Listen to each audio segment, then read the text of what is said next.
Saya sedikit membacakan beberapa pertanyaan dari YouTube. Ini dari namanya Bro Mustafa ya. Yang pertama, apakah yang para pemateri sampaikan ini Indonesia hari ini sudah merdeka ya atau hanya terlihat merdeka gitu. Yang kedua, sebenarnya kondisi Indonesia hari ini kalau dibandingkan dengan negara lain yang sejenis ya dengan Indonesia, negara berkembang atau yang kita sudah masuk 20 besar itu, sejauh mana keparahannya, tingkat keparahannya, atau yang ketiga, apakah potensial resources yang perlu dimaksimalkan oleh pemerintah saat ini yang sepertinya belum dimaksimalkan dengan baik. Nah, kita coba urut lagi dari awal ya. Bang Bima bisa mendengar Bang Bima dari Bima dulu? Siap. Oke. Oke, siap. Videonya ditampilkan ya. Iya. Sorry nih, ini internetnya kalau pakai video agak blur. Sorry. Oke. Siap. Jadi apakah Indonesia sudah merdeka apa belum ya? Secara seremonial kan kita peringati kemerdekaan tiap tahun gitu ya. Ke tahun ini aja nggak ada lomba balap karung gitu. Tapi itu kan secara seremonial ya. Secara hakikat apa sih sebenarnya merdeka ini gitu kan. Tadi kalau Mas Gamal bilang bahwa ada VOC gaya baru, ya itulah. Sebenarnya kita masih semi terjajah juga. Kita belum merdeka 100% ya. Bahkan kan Syahrir juga waktu itu juga mengatakan bahwa sebenarnya kita belum dikatakan final ya. Bukan ideologinya yang tidak final, ideologi Pancasilanya sudah final. Tetapi jalan kemerdekaan itu masih panjang ya. Jadi artinya apa? Artinya masih banyaklah PR untuk mencapai kemerdekaan yang hakiki. Dari segi ekonomi, dari segi politik tadi, merdeka gimana? Kritik dikit aja langsung diserang buzzer. Kritik aja beasiswanya dicabut. Untung saya cuma dikasih peringatan aja gitu kan. Tapi maksudnya ya gitulah, tahulah. Jadi kan intinya kan jadi kritikus hari ini itu mungkin bisa jadi lebih berat daripada kritik pada waktu zamannya koloni Belanda gitu. Itu ada beberapa hal ya, karena semakin canggih pemberangusan terhadap ruang demokrasi. Nah, kemudian kalau kita melihat juga, tanya aja sama petani itu, merdeka di mananya, mereka bilang gitu. Kenapa? Ya, zaman dulu mungkin nyari pupuk lebih gampang daripada hari ini. Ya.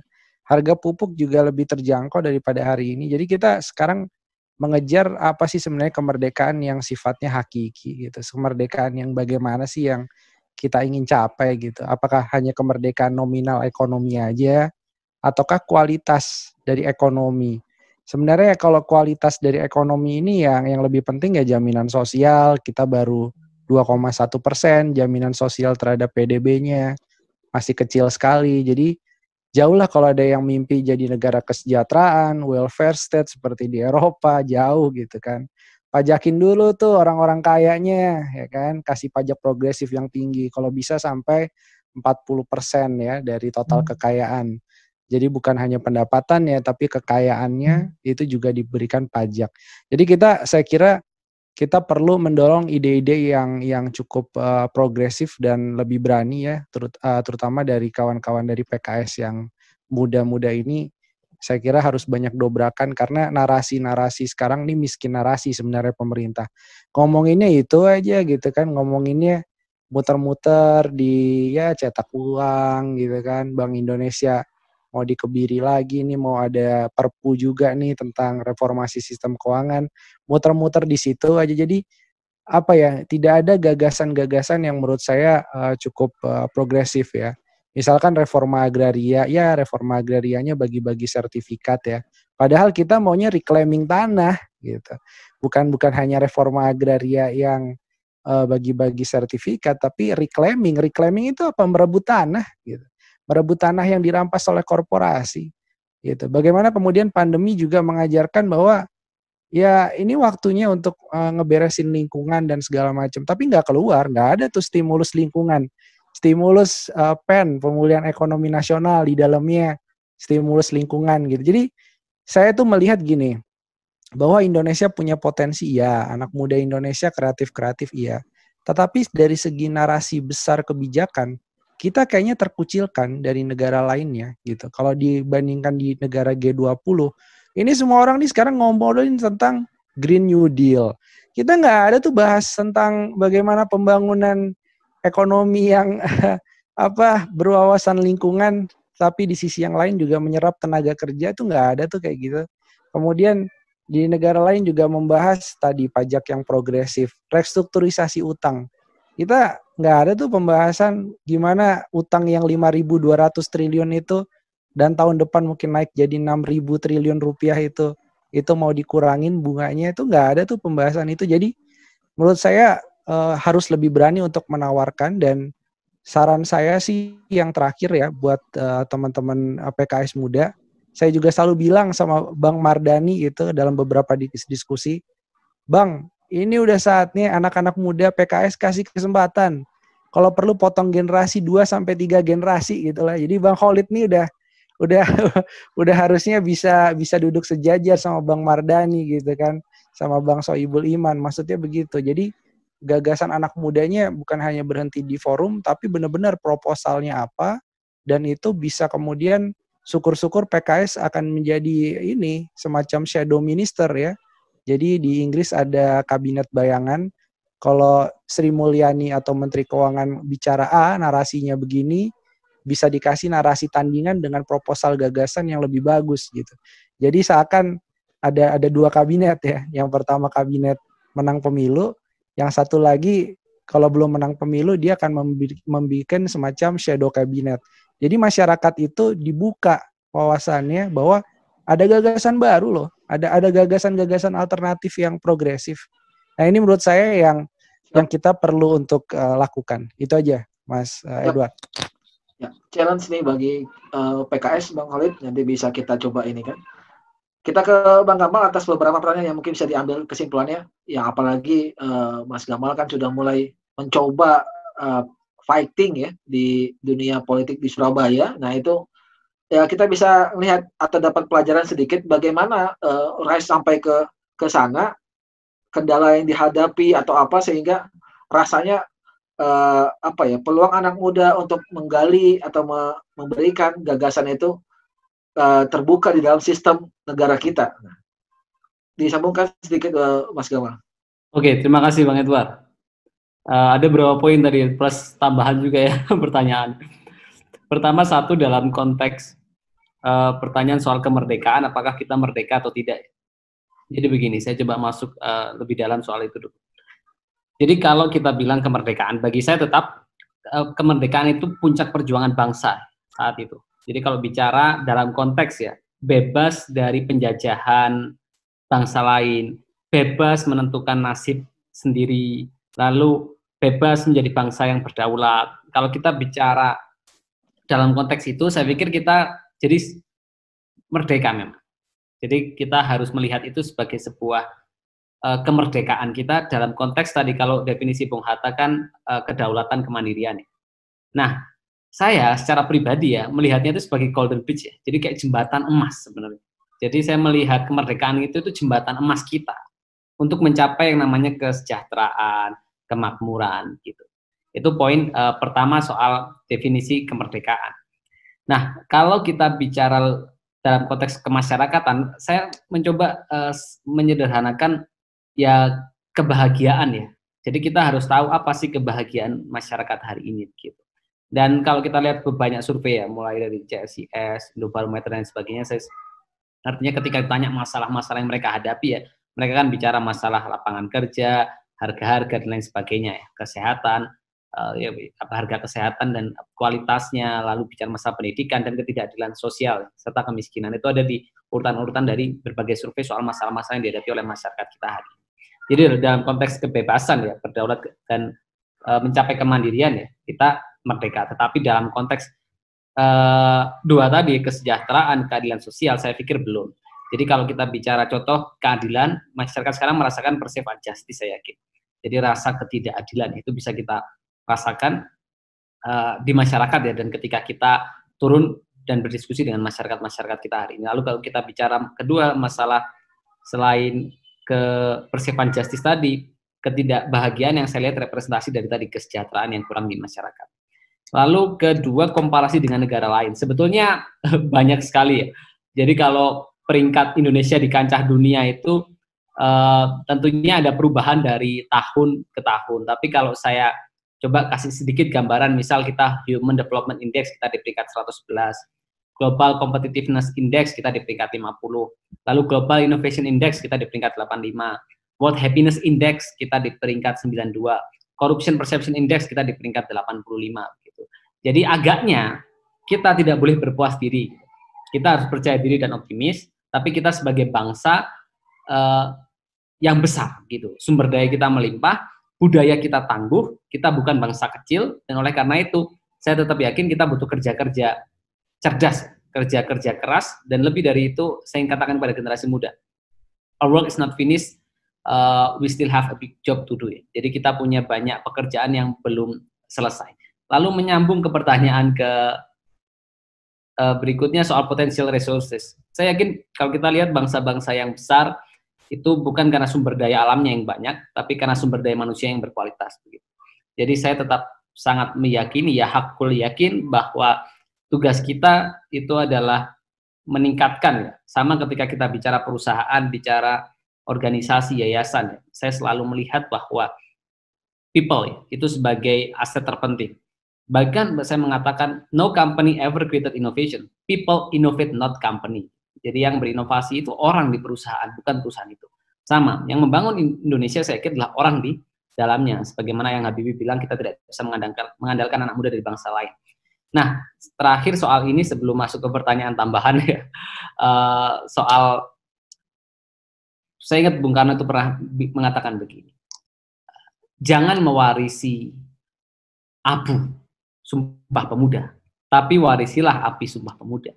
Jika saudara-saudara mewarisi abu Sumpah Pemuda, saudara-saudara sudah puas dengan Indonesia yang satu bahasa, satu bangsa, dan satu tanah air. Jadi saya pikir dalam konteks itu, kalau kita mewarisi api, kita tidak puas dengan apa yang sudah kita capai dalam konteks kemandirian ya, kebebasan dari penjajahan, tapi harus mencapai 2 poin utama dalam konteks keadilan sosial dan kesejahteraan. Lalu menarik ini soal berpolitik ya, lalu generasi muda dan lain sebagainya. Sebenarnya saya ingin mengutip dan saya termasuk satu mungkin orang yang melihat diri saya as not a politician actually, gitu. Jadi saya bukan seorang politisi, begitu. Saya sebenarnya menikmati kehidupan sebagai seorang social entrepreneur ya. Jadi saya sangat menikmati kehidupan itu. Tetapi di sisi lain salah satu tokoh ya wirausaha sosial itu pernah mengatakan, social entrepreneur are not content just to give fish or teach how to fish. They will not rest until they revolutionize the fishing industry. Jadi wirausaha sosial itu bukan hanya memberi ikan, bukan hanya mengajarkan memancing, tapi dia tidak akan berhenti sampai dia merevolusi perikanan begitu. Nah, ketika bicara systemic change tadi, politik itu memang cara perubahan yang paling efektif ya, seperti saya tadi sampaikan, 1 tanda tangan lebih baik daripada 1000 ucapan. Jadi dan itu menjadi pemahaman kita. Sebanyak apapun saya bekerja di sektor sosial ataupun di sektor ekonomi ya, lewat perusahaan atau yayasan yang saya kembangkan dalam konteks kesehatan, itu akan jauh sekali tentunya tertinggal ataupun akan lebih kecil, jauh lebih kecil dampaknya dibandingkan kota ataupun pemerintah begitu. Jadi saya pikir itu menjadi alasan yang logis. Mungkin banyak anak muda bilang jangan peduli politik ya, dengan 2 alasan biasanya, hidup kita gini-gini aja, ngapain ngurusin politik gitu. Selain kalimat itu pertama tidak benar, karena harga beras yang kita beli pagi ini, harga LPG yang kita mungkin beli sore ini ya, atau harga kopi yang kita beli malam ini itu ditentukan oleh keputusan-keputusan politik. Dan kedua, kalimat-kalimat itu terkesan sangat egois sekali begitu. Jadi itu alasan yang menurut saya menjelaskan kenapa generasi-generasi muda harus terlibat ya dalam kontestasi politik begitu. Nah, tetapi memang ada sebuah challenge tersendiri ya, di mana hari ini kita menyaksikan bahwa demokrasi kita dirampok oleh oligarki politik. Tetapi saya selalu menempatkan diri saya sebagai bukan orang yang mencari alasan dan memberikan kritik atas problem yang dihadapi. Jadi saya ingin katakan begini, sering anak muda kadang-kadang berkata, jelas misal dalam proses politik menjadikan misal faktor finansial kompetitornya menjadikan faktor usia kompetitornya, menjadikan faktor kekuasaan mungkin kompetitornya menjadi pembenaran.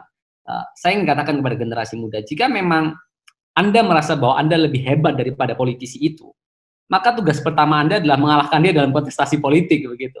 Kalau Anda tidak bisa mengalahkan dia dalam kontestasi politik, lalu bagaimana Anda mengatakan dia lebih buruk daripada Anda, begitu. Jadi saya ingin katakan narasi atau cara berpikir demikian akan selalu menghantarkan kita untuk mengatakan dalam diri untuk selalu meningkatkan kapasitas dan kemampuan diri. Jadi dalam konteks ini saya ingin sampaikan dua hal ya. Jadi pertama, no excuse ya, anak-anak muda harus involve dalam dunia perpolitikan, begitu.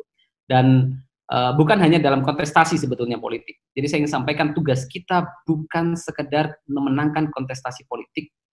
Ya, jadi tugas kita bukan sekedar memenangkan kontestasi politik, tetapi menginspirasi generasi muda untuk berpolitik dengan santun, bijak, dan berkarakter. Dan terakhir, Mas Edward ya, soal kontestasi politik apapun dimanapun begitu. Saya ingin katakan anak muda harus punya visi jauh ke depan. Kalau kita jadi sekalam apapun masa lalu Indonesia, masa depan masih suci. Dan tidak peduli apa yang ada di belakang kita. Tidak peduli apa yang ada di depan kita. Yang paling penting adalah kapasitas dan kompetensi diri kita untuk membuat kita siap menghadapi momentum apapun dalam kehidupan ini. Jadi kalau ditanya dalam proses politik yang kita lalui ataupun saya lalui, saya selalu anggap itu sebagai petualangan-petualangan dalam kehidupan untuk membuat saya lebih siap untuk petualangan-petualangan yang lebih besar dan mengasihkan, dan sehingga membuat kehidupan kita lebih menantang. Akhir kata, generasi muda Indonesia, nikmatilah tantangan politik ya, karena di sanalah orang hebat, orang kuat, orang tangguh dibesarkan. Terima kasih. Iya, makasih Bang Gamal. Jangan kemana dulu, nih ada satu pertanyaan lagi dari audiens yang sudah menunggu di chat. Ke Bang Khalid dulu ya. Bang Khalid bisa berikan sedikit jawaban dari beberapa pertanyaan tadi. Sudah bisa ngomong ya? Oke. Masuk ya?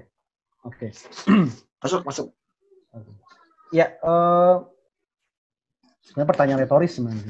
Kita sudah merdeka atau belum merdeka ya? Tergantung juga gitu. Kita melihatnya dalam perspektif seperti apa. Tapi kalau kita melihat ke apa yang sudah dicita-citakan, kita ngukurnya itu dari siapa? Dari apa sih sebenarnya? Dari yang dicita-citakan atau yang dijanjikan, oleh para pendiri bangsa yang ada di dalam pembukaan konstitusi. Jadi itu ukurannya. Sehingga memang itu tidak ukuran yang kuantitatif ya, tapi paling nggak kita bisa membaca dari di paragraf keempat konstitusi itu kita bisa mengukur sejauh mana apa yang sudah dicita-citakan oleh para founding fathers itu apa. Dan memang ada dua pendekatan. Ada pendekatan yang kita sudah cukup puas. Ini bagus kok sekarang ini. Tapi ada justru kalau kita belajar dari negara-negara yang sudah maju, mereka itu nggak complacent. Mereka nggak mudah nyaman. Mereka akan menuntut lebih kepada diri mereka sendiri. Mereka akan keras terhadap diri mereka sendiri. Mengkritik. Nah ini kadang-kadang juga kalau saya di panel dengan beberapa kawan di istana atau di partai koalisi pemerintah, mereka bilang, wah ini kita harus pandai bersyukur, pertumbuhan sekian persen itu harus kita syukuri, ini kita syukuri. Gitu. Itu nanti complacent, gitu. Kita akan merasa nyaman seperti itu. Harus lebih keras pada diri kita sendiri, gitu. Dan ini yang harus kita juga terus dorong. Bukannya pesimis, bukan. Tapi kalau kita merasa terus berpuas diri, contoh begini, ini kesalahan fatal ya. Pertumbuhan ekonomi Indonesia sudah cukup bagus, bahkan diproyeksikan untuk masa pandemi ini kita mungkin hanya minus 0,2% bandingkan dengan di Eropa dan sebagainya. Itu komparasi yang tidak tepat. Atau dulu, Presiden Joko Widodo mengatakan pertumbuhan ekonomi kita 5% itu sangat bagus bandingkan dengan Amerika, Jepang dan sebagainya. Ini sebenarnya kalau yang ditanya itu Mas Bima yang belajar ekonomi itu menjadi apa ya? Yang menjadi bahan bercandaan gitu. Apa ya? Tidak memberikan informasi yang utuh seperti itu. Kenapa bangsa-bangsa maju pertumbuhannya rendah? Ya, karena mereka sudah melewati fase peak performance-nya sudah. Sekarang mereka menjaga agar sustainability growth-nya aja. Cukup 2% aja udah cukup tinggi mereka itu.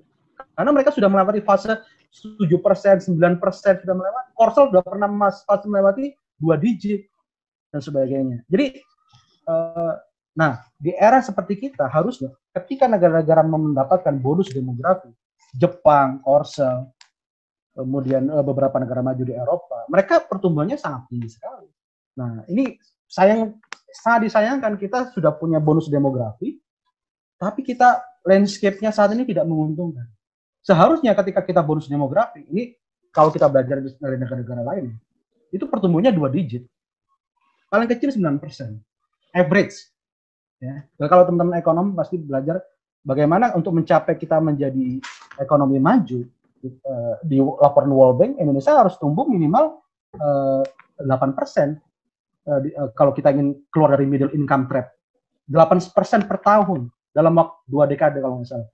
Itu persyaratan untuk kita bisa menjadi negara maju. Dan kita saat ini hanya mampu 5%. Seperti itu. Dan fakta ini harus juga disampaikan. Sehingga kita tidak menjadi berpuas. Kayak gitu Mas Ikan. Yap. Saya langsung ke audiens aja yang ada di room ya. Ini last question sepertinya. Saya buka mute saja, nanti tolong langsung aja bertanya ke siapa. Dari PKS Karanglebong ini Bengkulu. Silakan dengan siapa nih? Ini kayak nonton bareng nih kayaknya. Silakan.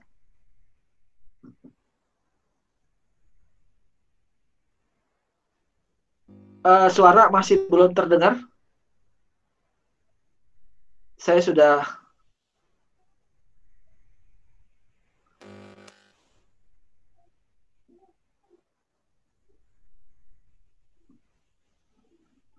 sebentar ya. Masih belum terdengar. Gimana saat ini? Oke, siap. Ya, silakan. Perkenalkan dulu, saya Rudi dari Rejang Lebong, Provinsi Bengkulu. Yang ingin saya tanyakan mobil khusus ke para narasumber, terutama Mas Gamal dengan Mas Yudhistira. Kalau saya perhatikan tadi di awal, kayaknya agak ngeri hidup di Indonesia gitu ya. Kayaknya nggak ada harapan maju. Sulit sekali untuk maju di Indonesia, gitu kan? Posisinya seperti itu. Karena yang kita lihat tadi, utang begitu banyak dan juga yang lain-lainnya, rasanya sulit berpikir untuk di Indonesia ini, jangan berpikir, bergeraknya sulit juga. Jadi yang pertanyaannya, ada 2 sebenarnya nanti yang kawan saya di pendidikan juga ingin ditanyakan. Pendidikan politik di desa ini tidak semudah pendidikan politik di perkotaan. Terkadang mindset dari pedesaan ini adalah politik adalah uang, uang adalah politik. Nah, mindset ini sebenarnya memang realistis untuk mereka sebenarnya, bahwa partai politik itu adalah gudangnya duit.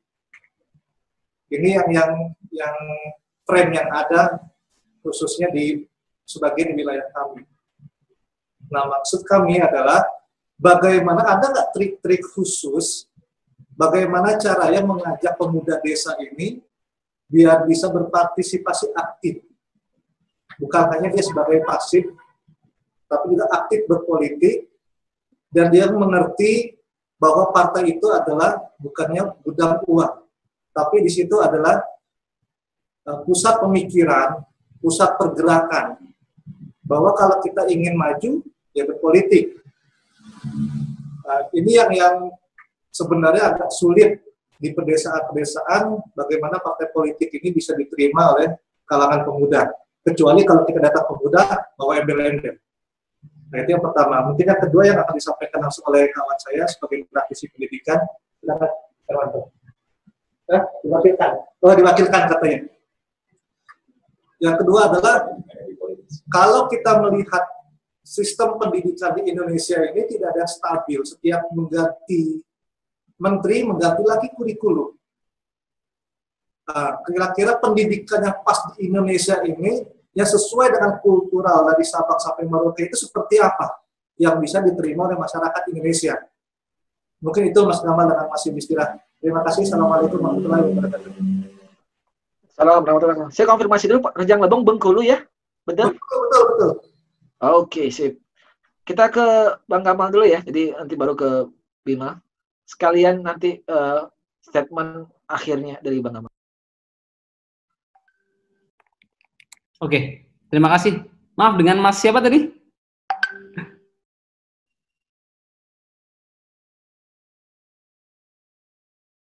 Ya, kawan-kawan dari PKS Rejang dengan Mas Rudi. Rudi. Betul, betul. Oke, terima kasih Mas Rudi. Rudi. Jadi saya ingin bicara dari hati ke hati ya ke Mas Rudi ini ya. Pertama soal kesadaran politik, Mas.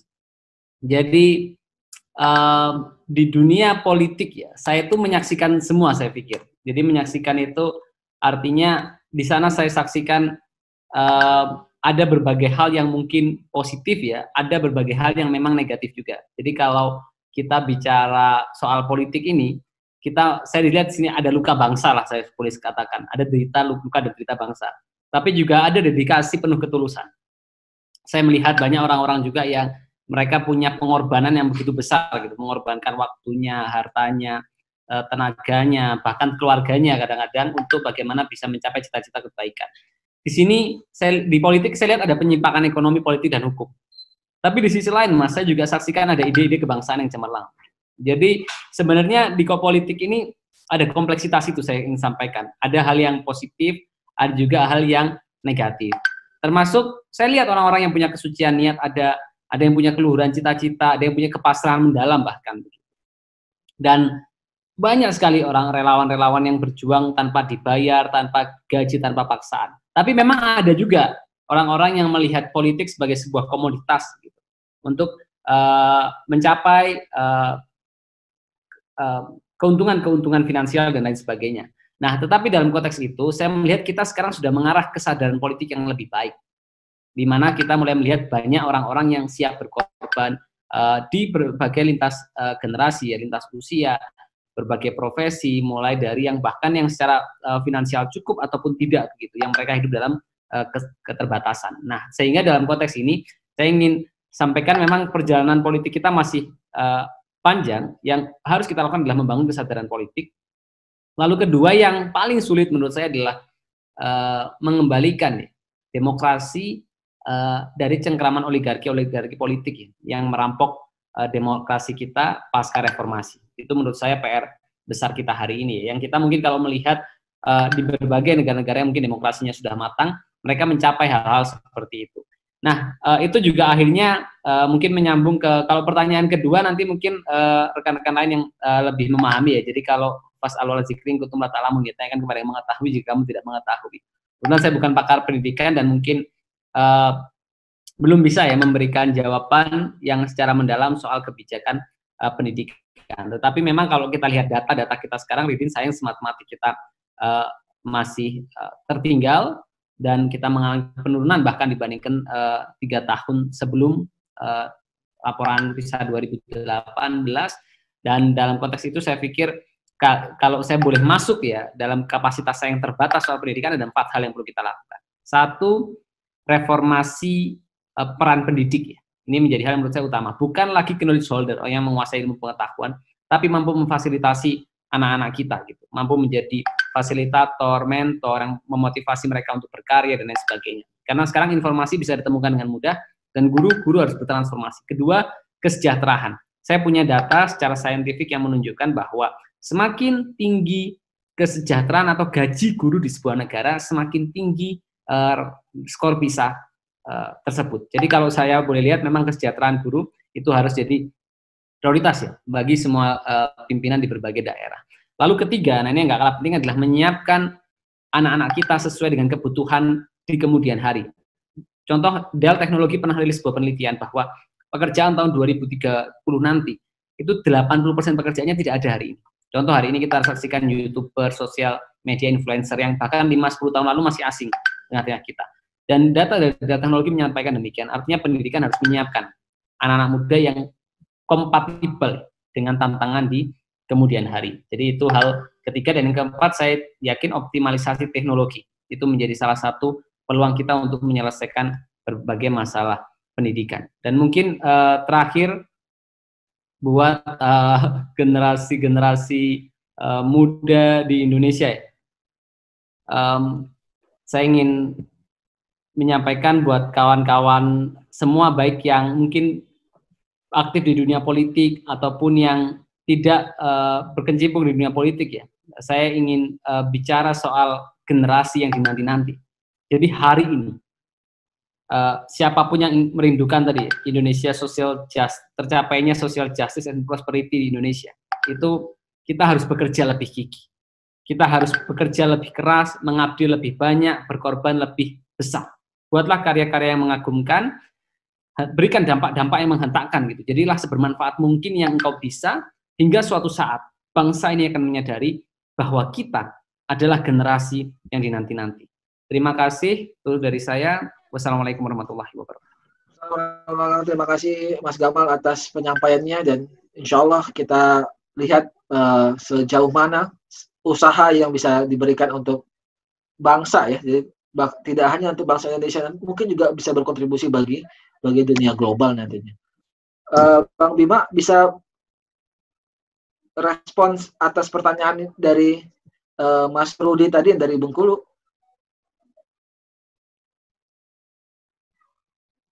Bang Bima. Ya, masih di mute Ya. tadi. Oke, jadi terima kasih Mas yang dari Bengkulu. Menurut saya pertanyaannya keren sih. Jadi terkait dengan money politik ya. Sampai-sampai Mas Burhanuddin Muhtadi itu bikin buku tentang money politik. Jadi tesisnya dia kalau nggak salah ya. Jadi salah satu hal yang menarik memang di negara berkembang itu politik dan uang ini kayak satu ikat begitu. Jadi nggak di Afrika, nggak di Iran, nggak di negara manapun di Timur Tengah juga, di Mesir, ya salah satu yang jadi ciri khas adalah politik uang gitu. Jadi kalau parpol itu nggak punya uang banyak ya susah menang gitu kan. Nah ini menurut saya juga harus diputus aja. Kalau ngasih tahu orang tua mungkin agak susah ya. Makanya PKS punya sayap PKS muda. Ya ini dimanfaatin aja untuk mengedukasi dan memutus rantai yang busuk tadi dari orang-orang tua yang ada di desa yang nggak bisa lagi mau diajak ngobrol dan segala macam ngalur ngidul juga menurut mereka ya saya butuhnya uang Pak. Kalau kalau besok ada bansos turun nggak turun ya urusan nanti, yang penting ada pilkades, ada calon yang ngasih uang ya udah saya terima kan gitu kan. Jadi itu mungkin salah satu hal yang nggak bisa diapa-apain lagi, berat itu. Jadi saya nyarankan potong generasi. Ya tadi Mas Gamal itu ngomong aja sama anak-anak mudanya, bicara sama anak-anak yang masih punya idealisme, ya itu yang dijaga idealismenya di desa-desa biar nggak ikut sama orang tuanya. Jadi ada potong generasi ya, karena untuk merubah politik uang yang sudah mendarah daging bahkan sejak Orde Baru sampai hari ini yang makin masif, susah berharap sama orang tua. Kalau menurut saya ada faktor generasi juga. Walaupun tidak semua juga ya, orang tua itu mata duitan juga, ada yang idealis juga. Tapi kalau yang nggak mau diajak ngobrol ya tinggalin aja. Terus yang kedua terkait dengan pendidikan ya. Jadi terkait dengan pendidikan ini kalau saya melihatnya dari perspektif ekonomi anggaran, kenapa setiap ada menteri baru kurikulumnya ganti? Ya itu project Pak. Itu ada project pelatihan, pembuatan kurikulum, itu duitnya APBN semua itu. Itu kenapa 20% anggaran pendidikan di APBN ya buat itu Pak. Kalau enggak nanti ngabisinnya gimana gitu. Sesederhana itu sebenarnya. Kalau kita melihat itu kan jadi ya mau dirjen, mau level menteri, ya emang hobinya harus ngotak-ngatik kurikulum. Dan bahkan kurikulum yang dibikin berkali-kali itu kadang-kadang hanya mengganti bab aja. Jadi bab 1 ditukar ke bab 3. Karena saya dulu ngerasain beberapa menteri ganti kurikulum, cuma diganti kata-katanya, diganti kemudian bolak-balik halamannya gitu kan. Biar kita si siswa ini beli buku baru Pak.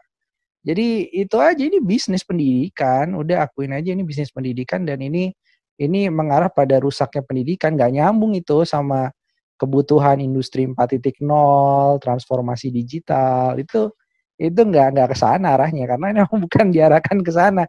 Jadi ketika Nadiem Makarim bikin Merdeka Belajar sih kita ketawa aja gitu kan, ini Merdeka Belajar apanya yang merdeka gitu kan. Harusnya sederhana lah, daripada ngurusin kurikulum dan segala macam, kualitas guru dulu deh itu. Kemudian yang kedua, sekarang ini kita jangankan menghadapi perubahan kurikulum dan segala macam, yang di depan mata ini loh mahasiswa ini, teman-teman yang lebih muda dari kita ini sekarang menghadapi kesulitan bayar UKT, kemudian juga pulsanya, bahkan sampai ada yang nyolong HP gitu kan orang tuanya karena nggak kuat untuk beli handphone atau gadget baru untuk ikut pendidikan atau kuliah online ya, pendidikan jarak jauh atau kuliah online. Itu di depan mata kita, Pak. Jadi apa ya namanya? Pemerintah ini udah terlalu korup ya, udah terlalu rusak semua lininya sehingga ada masalah yang lebih esensial, ada uang untuk stimulusnya nggak dilarikan ke pendidikan yang tepat gitu ya. Justru aneh-aneh lah. Sekarang nih ada lagi stimulus si honorernya, bukan honorer tapi tenaga non PNS di kementerian lembaga ini mau diberikan semacam stimulus untuk pembelian pulsa gitu. Jadi kan ini makin gak nyambung lagi. Memang kementerian lembaga udah nggak kuat ngegaji yang non PNS ya, sampai kemudian harus diberikan subsidi pulsa. Nah ini mahasiswa dan siswanya gimana gitu. Jadi itu menurut saya ini bagian dari proyek dari politik anggaran yang kacau balau. Makanya Vietnam, tadi kalau Mas Gamal ngomong soal PISA ya, Vietnam itu walaupun sama-sama 20% anggaran pendidikannya terhadap total belanja pemerintah, itu kualitas PISA-nya lihat aja jauh lebih baik daripada Indonesia. Itu kenapa gitu? Bukan karena Vietnam komunis ya. Vietnam itu bagus apa-apa sekarang, mulai dari bagus penanganan COVID-nya, unggul dalam hal pendidikannya, itu bukan karena ideologinya komunis, enggak, karena pemerintahnya hadir dan pemerintahnya punya koordinasi yang bagus sampai level birokrasi yang terkecil. Di Indonesia nggak punya. Jadi itulah menurut saya, balik lagi, kalau PKS nanti 2024 punya kesempatan untuk memenangkan pemilu, punya suara yang lebih besar ya, tolong titip itu, habisinlah birokrat-birokrat yang ngerusak anggaran itu. Habisinlah mereka yang cari makan dari anggaran-anggaran yang ngalur ngidul nggak karuan, termasuk pembuatan kurikulum baru yang bikin pusing orang tua dan siswa karena harus beli buku baru terus. Itu aja dari saya. Makasih Mas Edward. Thank you Bang Bima. Terakhir nih Mas Khalid sebelum kita closing, pesan-pesan untuk anak muda di 75 tahun kemerdekaan ini. 1 menit Mas Khalid. Oke, makasih Mas Iken. Saya menyinggung sedikit terkait partai politik tadi. Ini sebagai informasi, dulu pada waktu periode pimpinan KPK sebelumnya, KPK itu bersama PKS dan beberapa institusi resmi mencoba untuk membangun apa yang disebut dengan reformasi pendanaan partai politik. Dan salah satu sampel yang digunakan oleh KPK adalah PKS. Nah, memang penting ini, reformasi pendanaan partai politik ini harus menjadi isu. Dan masalahnya selama ini kalau ada reformasi pendanaan partai politik itu biasanya diserang oleh kekuatan-kekuatan civil society, masyarakat sipil ya. Sebenarnya ini penting karena begini, ketika partai politik tidak bisa melakukan reformasi pendanaan partai politiknya dengan baik atau pemerintah sangat minim, Indonesia ini termasuk negara yang sangat-sangat minim untuk melakukan intervensi terkait reformasi pendanaan partai politik. Negara-negara maju itu intervensi pendanaan partai politiknya sangat besar. Kalau di Jerman itu 50% lebih itu pendanaan dari pemerintah. Australia juga sama, bahkan Australia lebih tinggi. Jepang juga sama. Jadi intervensi untuk bagaimana partai politik itu bisa independen tidak tergantung dengan para pemodal-pemodal atau kata bahasanya Mas Gamal dari itu oligarki yang memiliki kapital yang besar sehingga bisa mendrive dari partai politik, maka harus ada reformasi di situ. Dan ini harus ada didorong. Karena begini, kalau yang meminta adanya reformasi pendanaan partai politik itu dari partai politik, itu juga kadang-kadang orang melihat ini maunya apa nih partai politik itu begitu kan. Jadi memang dari civil society, dari kampus, dari NGO, dari research, peneliti itu juga harus mendorong itu kunci bagaimana bisa menekan high cost politik menjadi low cost politik. Itu juga adalah bagaimana mereformasi pendanaan partai politik dan pendanaan politik. Tuh. Terus yang kedua masalah terkait pemuda ya, pemuda. Jadi memang ada 3 track tadi yang saya sampaikan. Bagaimana anak-anak muda Indonesia itu bisa melakukan kontribusi. Pertama adalah track sektor publik. Sektor publik ini sebenarnya sangat strategis, baik itu sektor politik maupun sektor birokrasi. Kalau di Singapura tadi Mas Gamal atau Mas Bima tadi bilang, Singapura itu bagus karena pay structure-nya, struktur kompensasinya, birokrasi di Singapura itu lebih bagus daripada swasta. BUMN-nya itu jauh lebih bagus daripada swasta. Dan ini menjadi sangat kompetitif, sehingga orang-orang yang masuk ke sektor publik, mereka dibayar lebih, mereka memiliki kompetensi lebih, bahkan kalau mau masuk menjadi pengurus elit partai di PAP, partainya Lee Kuan Yew, dia harus lolos tes yang sangat susah. Mereka elit anak-anak mudanya di PAP, partainya Lee Kuan Yew itu disekolahkan ke Cambridge, disekolahkan ke Harvard, ke Princeton.